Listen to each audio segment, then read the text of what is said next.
speaking of first drafts getting turned in, Star Trek 3 is supposed to start filming in 4 weeks in Vancouver, according to Simon Pegg, who is co-writing the script.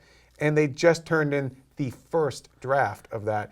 I'll say this about scripts in Hollywood. Time to bite your nails a little bit on this one? Nah, they shoot first drafts all the time.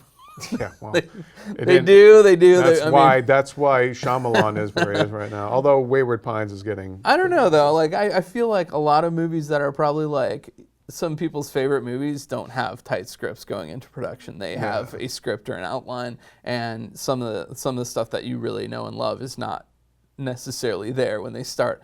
But it always helps to have a really good framework, and that is a little scary when you're going in. Maybe having sort of your basic, I don't know, it's not instilling a lot of confidence in me. They, on one hand, like Simon Pegg has said both the best things and the worst things about this project. he said, oh, we're going to go back to what the show is about and everything, and then by the same token, he also said the original script was thrown out because it was too Star Trek-y and they wanted it to be more like Avengers. You're like, well, which is it, man?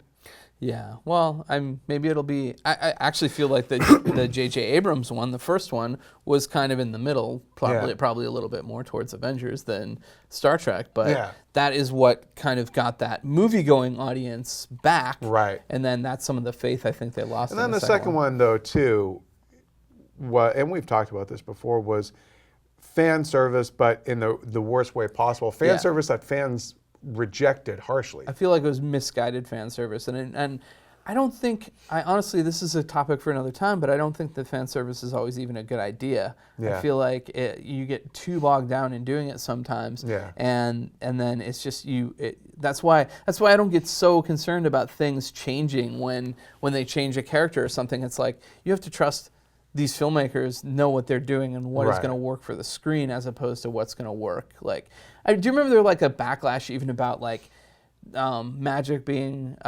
explained away as science and Thor? Everybody was like, "Oh my God, it's got to be magic." Why can't they just be gods? And it's like there's one line in the movie, that like kind of explains it, and then you're like, "Oh, okay." Yeah, and it wasn't like it was necessarily against, strictly against canon. I mean, he just simply said, what we have as technology, you see as magic because you simply don't get it. Yeah. It's and beyond I'll say this though: magic is the bloodstream of the universe. Is that He-Man or Willow? Forget all you know. Oh, it's Willow. Okay. So I knew you were doing some sort of Billy Barty. Yeah, Billy Barty. Yeah, Billy Barty. He was what was the little rat-eared guy, the Yoda wannabe, and He-Man again with that. It was like he had the Yoda ears, but that Buddy of Fat Albert's kind of mask. Yeah, he looked kind of like the troll thing from Labyrinth. It wasn't Orko, was it? Because they didn't do Orko. Something like that. Honestly, it's been so long since I've seen Masters of the Universe. I gotta admit, it's kind of a guilty pleasure. Frank Langella's in that. He's Skeletor, which is just amazing. Skeletor and Nixon. That's right. One last thing about Trek 3. Justin Lin, the director, who did Furious 3 through 6. Soon all movies in Hollywood will be directed by former Fast and Furious characters. He said that he's a huge Star Trek fan, and he said that they want to go back they want to embrace the spirit of the original show and actually see them on their 5-year mission and encountering new life forms and new civilizations. And he said that they're going to use they're creating new species in this movie.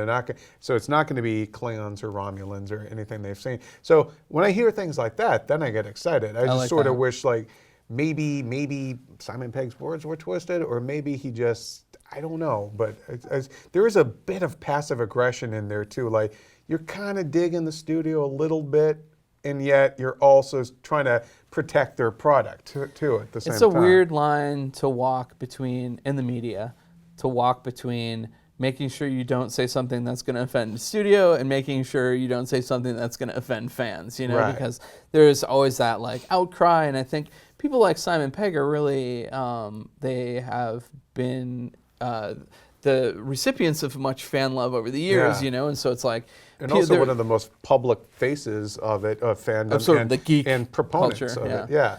which is kind of like a tough mantle to carry, because it's just, you know, Kind of a thankless mantle too. well, there's just a lot of opinions about these projects, and everybody's really passionate about them. So it's like you're bound to run into some kind of static at some point. Right. And I don't know. But speaking of that, I don't love that. Yeah.